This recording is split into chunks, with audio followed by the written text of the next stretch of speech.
এবার আফরান নিশুর পর মেহজাবিনকেও 2 পয়সার দাম দিল না কিং শাকিব খান। গতকালকে জমজমাট পরিবেশের মধ্য দিয়ে অনুষ্ঠিত হয়েছে মেরিল প্রথম আলো অ্যাওয়ার্ড অনুষ্ঠান।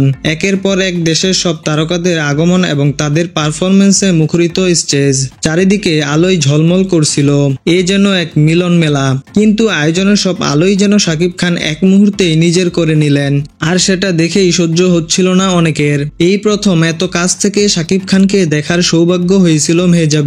কিন্তু তিনি ছিলেন আড়ালে নিশ্চুপ, দূর থেকে শুধু শাকিবকেই দেখছিলেন তিনি।